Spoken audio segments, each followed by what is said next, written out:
Hello, my little aliens and chaos demons. Welcome to episode 3 of the Tortured Sports Fans Department. We got a lot going on. It's Festivus. We're going to air some grievances. As always, the segment I like to call I Love You, It's Ruining My Life. And I want to air my biggest grievance of all. I think it was episode 1. That I said the Cleveland Guardians were having the 12 days of shitmas. They say 12 days of guards, but I mean, it's been nothing but bad crap. This is the worst crap of them all. They traded Josh Naylor. Now, if you know me, you follow me on Instagram, you follow me on TikTok or whatever, you know that Josh Naylor is the LOML, love of my life, carries that number 22 mantle that Jason Kipnis carried prior to Naylor. Just wears that dirt bag 22 so well. He is my thick, juicy slab of Canadian bacon, and now he's gone. And I'm pissed. Very pissed. So mad. So very freaking mad. Like, was crying. Had to be consoled, was screaming. Now, I moonlight as a bartender. I had to go into the keg cooler and scream because the trade happened while I was at work. I mean, I'm just so freaking mad. And what did we get in return? We didn't even get a 70-gallon drum of lube. If you know what the 70-gallon drum of lube means to the Cleveland Indians / Guardians.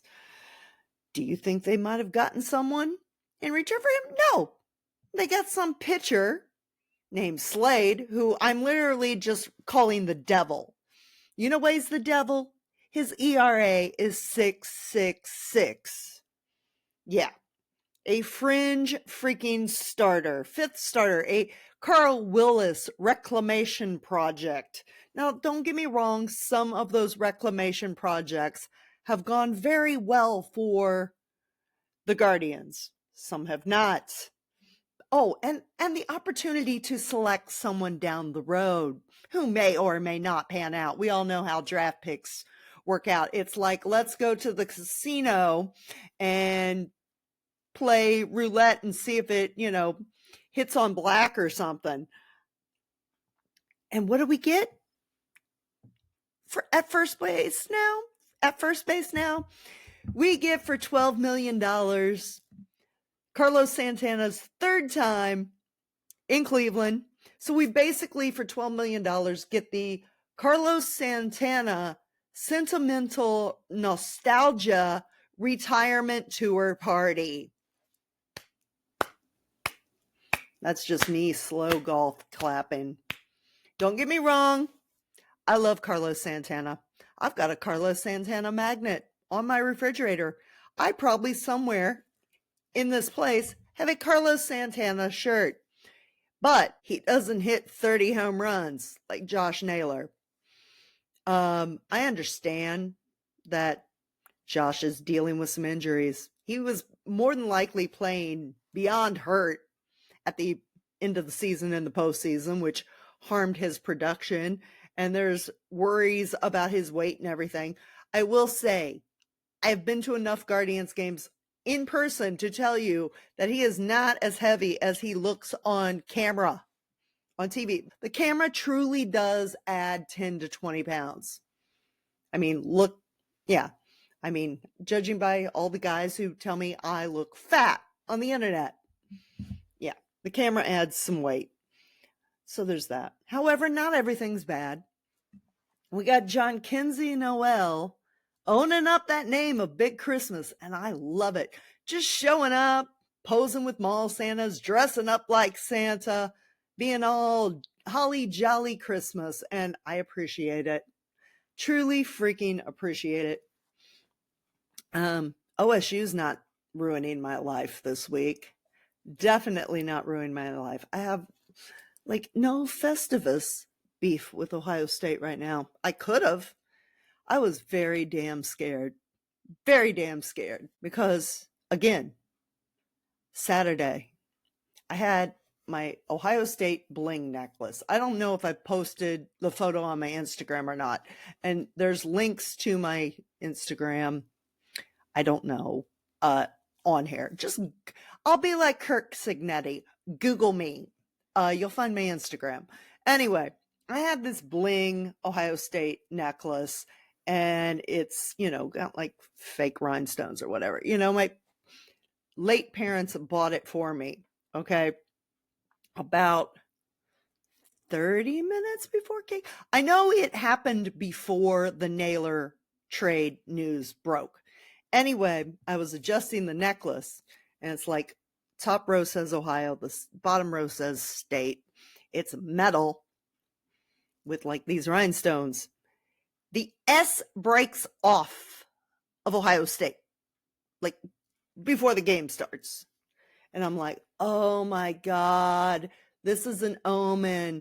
This is like the time that I was taking a party bus to Purdue from Chicago, like a whole bunch of Buckeyes were going, and the bus broke down right outside the bar that we were leaving.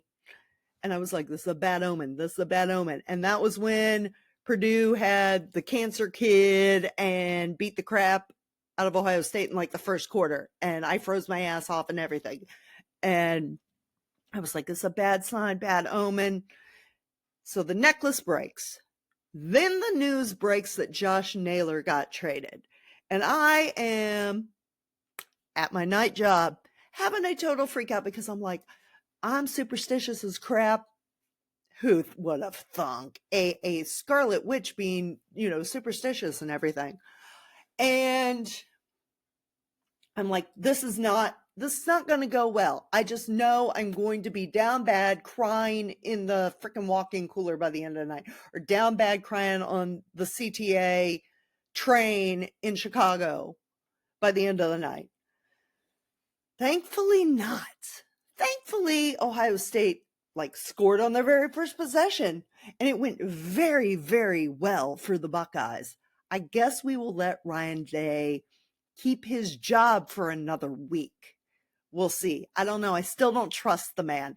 It's sort of like if you're dating a guy and he did something like horribly wrong. I wouldn't say exactly cheating, but he effed up bad. And then you're like, I don't know if I trust him or not. I don't know. So I don't know. I do know one thing that isn't happening.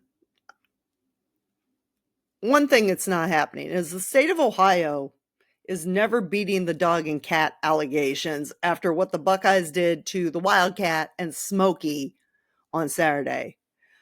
Here's the deal. Ohio State was playing number 4 Kentucky in basketball at the same time the football game against Tennessee was kicking off. Okay. Kentucky's got the Wildcat. I think that's the Wildcat. I think it's just called the Wildcat. It doesn't have a name, which is odd. And then, of course, Smokey is the dog. Tennessee Volunteer. I don't know how you get the dog from Volunteers, which, by the way, they're volunteers. I'm just crying down my cheek right now. And I'm crying because I'm laughing so hard because Tennessee fans talk so much crap, only to be leaving by the third quarter. Anyway, Ohio State wins the basketball game. Ohio State wins the football game. I've got an Instagram reel out now that has 60,000 views in less than 24 hours. They're eating the dogs. They're eating the cats. That's exactly what they did. And by the way, I'm pretty sure that Tennessee fans, they can't read. Judging by some of their comments on that reel, they can't write. Spelling is difficult for them. Most of them don't believe in science. And they really can't do math either. I just want to let you know that 15,000 fans in a stadium that holds 105,000 people is not a takeover. In fact, I think who am not good at math, my degrees are in communications, broadcast journalism, and European history. So I will tell you I'm not good at math, but 115 isn't even, wait, that's a little over, that's like 15%, a little under, I think. It's not a takeover, but nice try. Ohio State fans, I will say, if you are the person that wore the "Fuck Dolly Parton" shirt, no, we don't do that. Dolly is a queen. Dolly is a saint. She gives books to children. She's only not a billionaire because she gives so much money away. Let's not go there. Like, burn that shirt or something. Moving on. Grievances. I have no grievances with the Cavs. I do have a grievance that Donovan Mitchell is not an MVP candidate, but that is more with the NBA than the Cavs. I'm glad about that. I'm still trying to get the Cavs frog to be on here as a guest. I'm telling you, only yes and no answers. You can just bob your little froggy head yes, bop your little froggy head no, and it'll be cool. Yes and no questions only. Cavs are 26-4. I have no grievances with that. But good luck this week to any of you who may try, after having a Christmas feast on Wednesday, doing me versus Nuggets round 2, which is the second meeting of the season, on Friday. If you do not know what me versus Nuggets is, just Google the hashtag me versus Nuggets. You try to eat as many chicken nuggets as the Nuggets score points against the Cavs, which my auto captioning will probably refer to as my Cavs. So there's that. The Blue Jackets, I have so many grievances, but I don't even know where to start. They just stink. They just stink. It's going to be another lottery pick or something. It's not their fault. It's not their fault. My grievance is with the drunk asshole that ran over Johnny Gaudreau and his brother. I hope you have a very shitty Christmas and a horrible New Year. Dolphins, I got grievances. I need to fire Chris Greer still. I need that man gone. Gone. Bye. Done. We would not be in an impossible hunt for the playoff. We're still in the hunt. Still in the hunt. It's an impossible one. I mean, we have to win out. I think the Broncos have to lose out. But we're still in the hunt. I am pretty sure that Mike McDaniel's job is safe because after the game on Sunday, old man Ross, the owner, was throwing the game ball to Coach McDaniel with a big old smile on his face. So he's not going anywhere. I still maintain you can only work with the players that you are given, and that falls on the GM. So pack your bags and update your resume, Chris Greer. I need you to be gone. Soccer, I'm going to be honest. I did not get up at 7:30 a.m. to watch Aston Villa or Wrexham. I just didn't. As much as I want to, I'm not getting up at 7:30 a.m.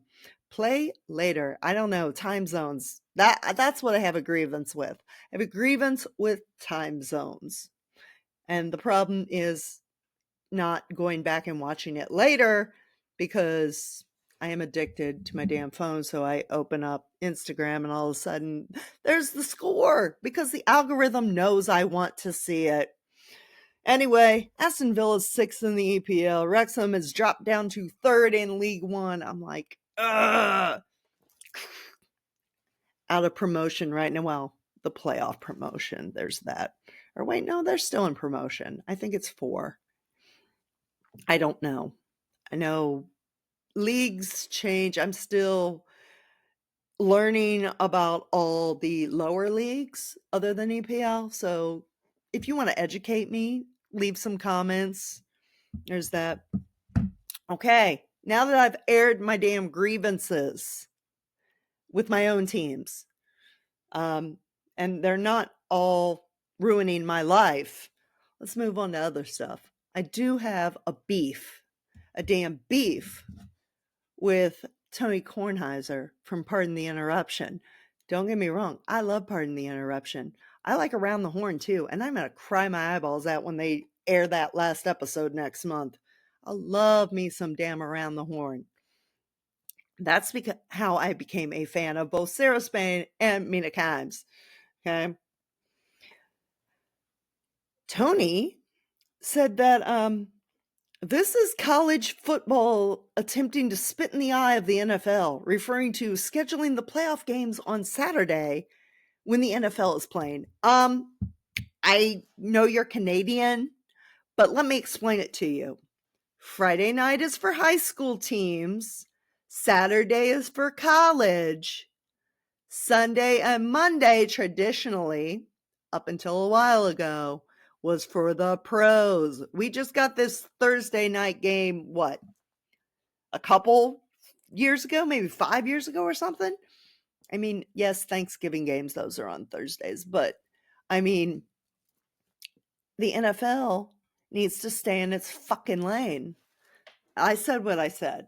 They need to stay in their lane. That Saturday spot, that belongs to college, my friend. That belongs to college.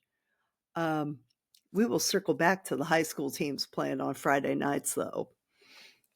I would love to move on to some of these bowl games. The bowl games are so fun because you get the craziest freaking matchups, but you also get the craziest marketing because, I mean, who wants to see like a 7-5 team, December 21st or whatever playing? You got to make it interesting. You got to have a gimmick. And the Gasparilla Bowl between Florida and Tulane, which, by the way, remember how I talked about liking female mascots? Florida's got a female gator. I don't know what her name is. It's awesome. Anyway, Florida and Tulane. There were treasure maps painted in the end zone. It was so cool. Then you got the Idaho Baked Potato Bowl, and the mascot is a Mr. Potato Head. It's not even Mr. Potato Head. It's just like his bald-looking potato. Bald-looking potato. I mean, it might be like somebody's sleep paralysis demon, but he's got like his big happy grin on his face and everything. I love it. Then you have what I call the ReliaQuest No One Gives a Shit Bowl between Michigan and Alabama.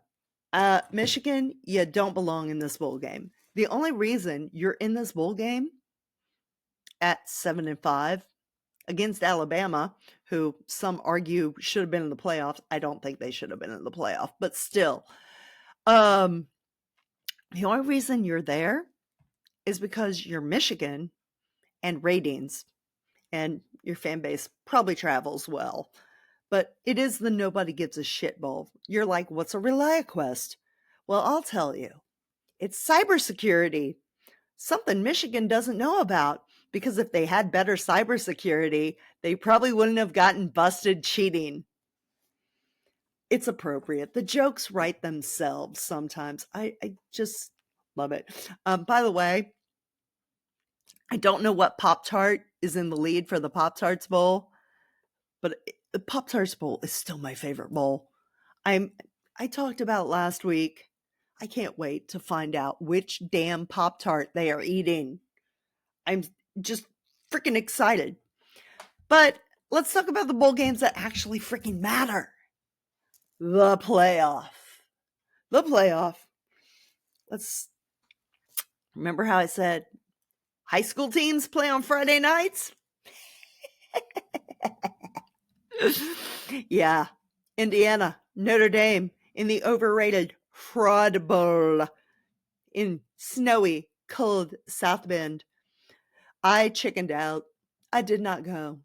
I decided to work instead. Yeah. I did not take that train over to South Bend. I was like, nope, too cold. Not doing that. I like feeling my toes. Kirk Signetti. Sir, you need to stop writing checks with your mouth that your team can't cash. His quote was, "We don't just beat top 25 teams, we beat the shit out of them." You lost by 10. You lost by 10, and you only lost by 10 because you scored late in the game. It's not as close as it looked. Looked like awful. Like, Friday night lights, baby. Anyway, come back next year, my friend. Notre Dame took your SIG and your whole team and turned them into an ashtray, which is like a gift that, kids in the 80s made for their parents in art class. Congratulations. SMU, Penn State. Again, I love mascots. I love that SMU has a horse named Kevin. However, Kevin was probably begging for the sweet release of the Elmer's Glue Factory by halftime, because that was bad. Then finally out of the game, the other games, we all know which game mattered to me. Clemson, Texas, the 50 Shades of Orange Bowl. Bevo was there, as he should be. Matthew McConaughey, he was there. All right. That was it. That was the first round. I really think Miami should have been there, maybe instead of one of these other teams. I don't know what the answer is, but those were all like kind of nah. Let's move on to the next round, though. The next round gets more interesting. We have the Peach Bowl with Texas and Arizona State. And Bevo was there last week, but now we're back at Mercedes-Benz Stadium again, where the SEC championship was. And Bevo, he's not allowed again. They're like, nope, no room for you, Bevo. They're literally fat shaming Bevo. There's like a statement from the Peach Bowl saying, like, due to your size or something. I was like, are we fat shaming a cow? Or does the whole state of Georgia just have it out for this cow? Poor Bevo. I say justice for Bevo. I mean, sure, Bevo went after Uga, but you know what? Georgia isn't even playing in this game. They're playing against Notre Dame. Let Bevo in. What's he gonna do? Charge the guy dressed up like the Sun Devil? Then we have the Sugar Bowl, which is Notre Dame, Georgia, in New Orleans. This could go either way. I honestly don't know. It's like, what Notre Dame are we going to get? It's also the same with Ohio State. It's always like, what Ohio State are we going to get? Fiesta Bowl, Penn State, Boise State. Again, could go either way. We never know what we're getting with Penn State. There's that. I mean, they finally rose to the occasion and won a big game. Then, of course, the granddaddy of them all. And it's so appropriate that the Rose Bowl is Oregon, Ohio State, a former Pac-12, Pac-10, 10, 12, 14, 16, 18, there's that. I have something in my teeth. Little froggy in my throat. It's not the Cavs frog. It's not the Cavs frog in my throat. tasty. Little drink of something. Rose Bowl. Yes. Oregon, Ohio State. I went in 2010. I got very drunk. Very drunk. I'll admit it. I still have my shirt. I should have worn it. Maybe I'll wear it next week. If you're watching the video. Went to that game. Then, when they played for the national championship in 2014/15, I literally wore the shirt and put duct tape, like pink duct tape, over the score and kept updating it during the game. I was watching with a Ducks fan too. Might have to order some duck and eat it. I tried to do that in 2015, and do you know how hard it was to try to find duck in Los Angeles? I was shocked. I couldn't believe it. Oh, I also once tried to find gator. If you've never had gator, it's like greasy chicken. I think that was 2007 for the championship. Anyway, I just want to say it's duck hunting season in Oregon. You don't have your little loophole this time. That's been cleared up. You're not going to be able to cheat. Why is it everybody's got to cheat to beat Ohio State? And everybody be like, oh, Oregon destroyed you during the regular season. No, they didn't. Because a road loss by 1 point is not the definition of destroyed. If you want to look at destroyed, go back and look at the SMU game. Go ahead. Go back and look at SMU Penn State. That's destroyed. Go look at Ohio State Tennessee. That's destroyed. Losing 1 point on the road, that's not destroyed. So all you Michigan fans who are suddenly hopping on the Oregon bandwagon, or all you Oregon fans that are like, we destroyed, you did not destroy anything. I am curious to see if Brutus and Puddles play patty cake again. It's a neutral site. It's a beautiful site. Love the Rose Bowl. One of the best games I've ever been to. But I'm interested to see if those two play patty cake. I love those mascots. Did I mention I love mascots? More than a couple times. Let's move on to some baseball.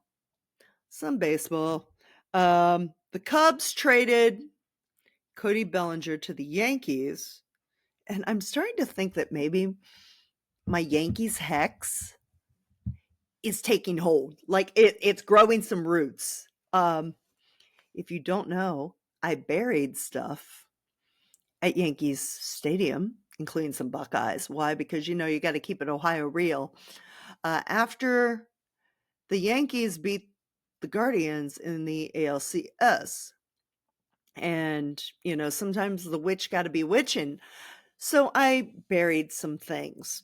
And I think that maybe they're taking root because first the Yankees lost the World Series. Then the Yankees lost Juan Soto to the Mets. And now Cody Bellinger is going to have to play with his wife's ex-boyfriend, Giancarlo Stanton. That's right.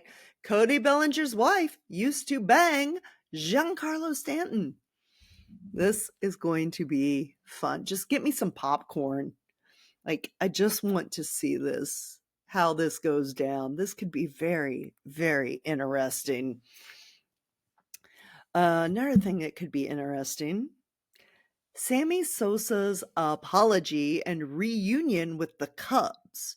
The Cubs who took down their Christmas tree 3 days before Christmas.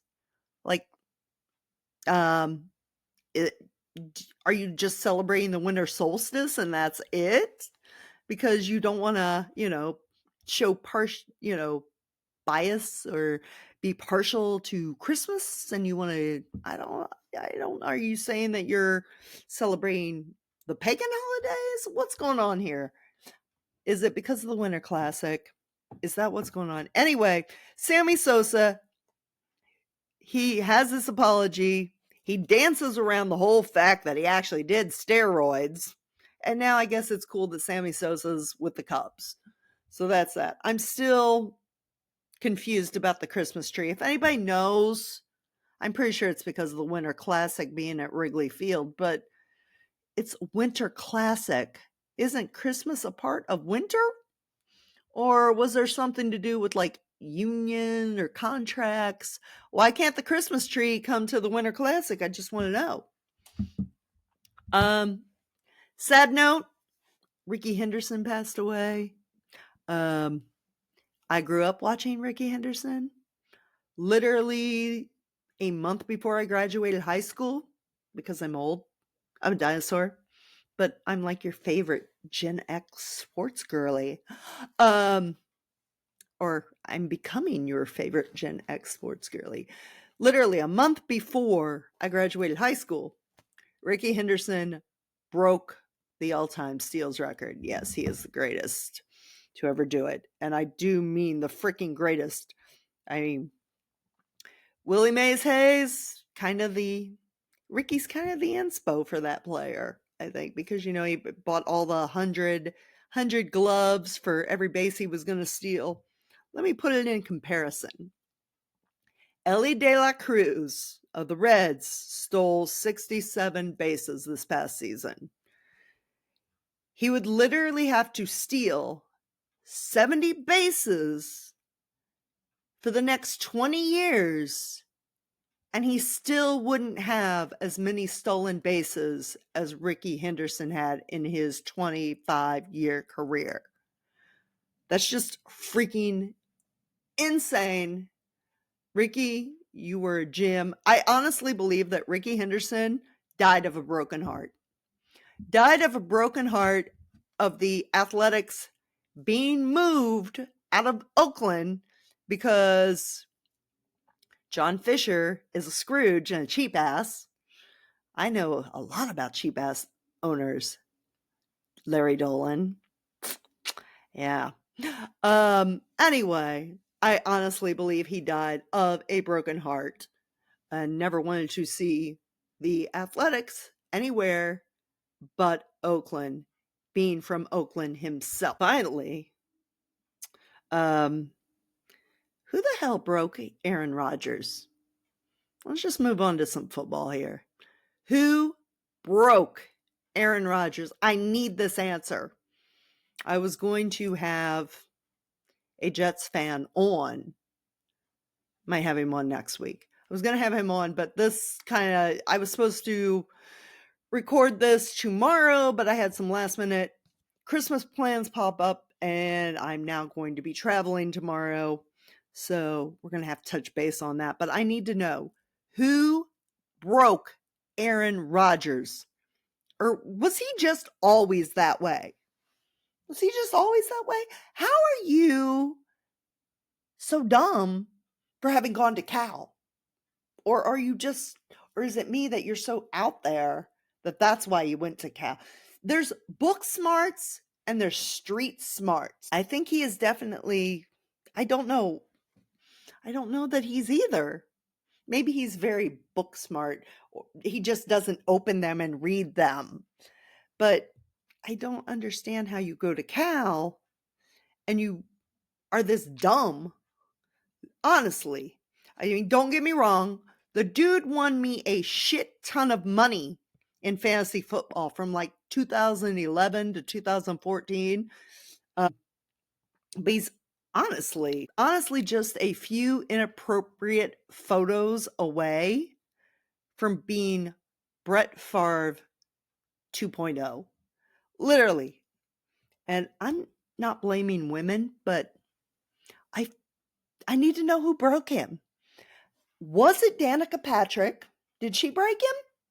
Or was it that Olivia chick? Not blaming women, I'm just saying, right about the time he was dating Danica Patrick is when the shit went off the fucking rails. That, or was it his brother being on The Bachelor? I mean, something just snapped. I don't know what it was. It just snapped. And now he's insulting his boss. He's insulting the owner of the Jets, saying like, oh, if I get released, I'm going to get released by a teenager. Dude, just shut up. Go to your little hut. Call it a career. You're going to probably get released. I don't know. The Jets are a shit show. I literally had a poll on my Twitter. Who's down bad harder? Jets fans, Browns fans, or Bears fans? The answer, resounding winner, was the Jets in the poll. Like, it's a mess. I mean, don't get me wrong. I love that it's a mess. Absolutely love that it's a mess. Why? Because the Dolphins need to win out to play in the playoffs. And they got the Browns and the Jets left on the schedule. That's it. I'm praying to God that these shit shows somehow don't pull it together. And which side here? They can win out and I can have a happy new year. Which, don't get me wrong, if I wasn't making these last minute Christmas traveling plans, I was thinking about going to Cleveland for that game. But then again, I remember I don't like being cold, yet I live in Chicago. Anyway, that is the pod. I hope you all have a merry, wonderful Christmas. And if you are a Big Ten fan, be sure to hop over to my Instagram or TikTok. If you're watching the video, you can see everything here. I'll give it to you. We have the Big Ten Christmas table assignments. If you didn't like where you were sitting at Thanksgiving, there's been some updates. That's going to be Instagram at Amy D. Harbor. Harbor is spelled Harber. Or at the Tortured Sports Fans Department on Instagram. TikTok is at Amy Harbor. Again, Harber, not OR, not OUR, though that is the original British spelling. YouTube, Amercat. Twitter, we have the Twitter X Blue Sky, whatever you want to call all these little ones. It's at Amy Harbor, or the podcast is at TSFD Pod. That's Tortured Sports Fans Department Podcast. Little abbreviations here. I hope everybody has a Merry Christmas, Happy Hanukkah, Kwanzaa, Diwali, Winter Solstice, Festivus for the rest of us. Like I tell a lot of people, I don't care what you celebrate, but please celebrate it well. And we will see you next week on the Tortured Sports Fans Department.